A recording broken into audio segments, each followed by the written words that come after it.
You meet someone new. They're charming, kind, deep. And for a moment, you think this could finally be it. But then, slowly, they start to pull away. They stop calling first. They get distant, cold. And before you know it, you're chasing again, trying to prove you're worth staying for. Sound familiar? Maybe it's not just about them. Maybe it's time to ask, why do I keep attracting emotionally unavailable people? You tell yourself, this time it'll be different. But somehow the story repeats. Different face, same pattern. They need saving. You start fixing, and you call it love. But maybe it's not love you're chasing. Maybe it's healing. Because sometimes we are drawn to what feels familiar, not what feels safe. Modern psychologists call it the attachment wound. When you grow up with inconsistent love that came and went, you learn to associate uncertainty with connection. You mistake emotional chaos for chemistry. You think, if I can just earn their love, I'll finally feel worthy. But the truth is, you're not falling for them. You're falling for the pattern. And patterns persist until you heal what keeps attracting them. Biblical reflection. Psalm 147:3 says, "He heals the brokenhearted and binds up their wounds." You can't fix your attraction until you face your brokenness. God doesn't just want to give you love. He wants to teach you what love is supposed to feel like. Because love isn't supposed to make you beg for attention. It's not supposed to keep you guessing. It's not supposed to hurt to feel seen. Emotionally unavailable people are often drawn to givers, because givers fill gaps. They comfort, they rescue. But when your worth is tied to being needed, you forget to ask, am I being loved? That's how manipulation and trauma bonds begin.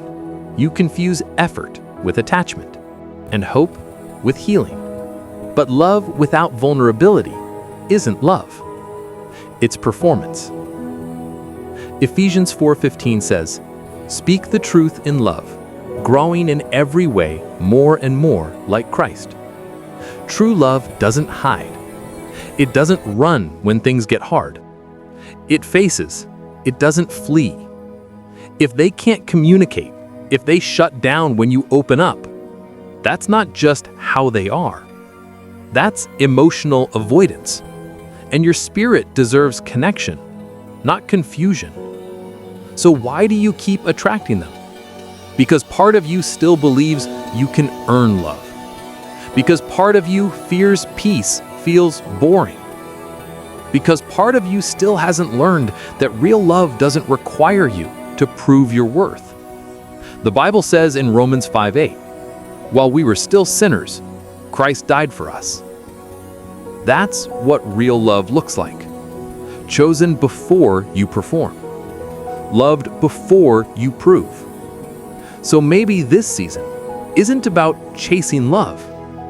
Maybe it's about becoming whole enough to receive it.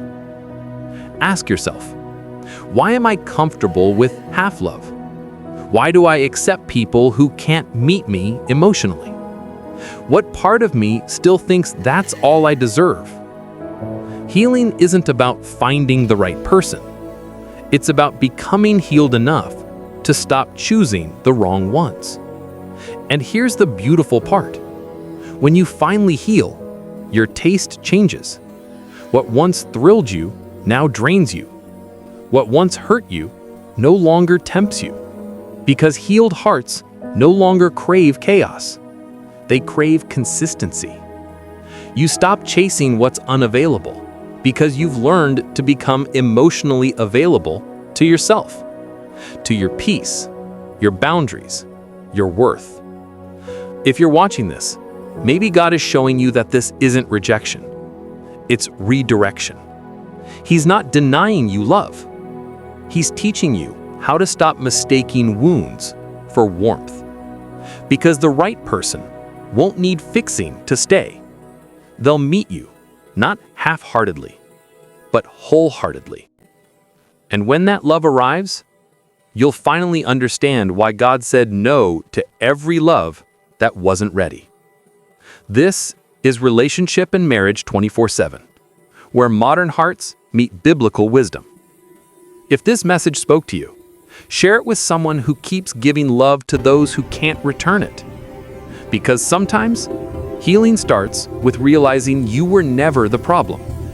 You were just giving your heart to someone who didn't know how to hold it.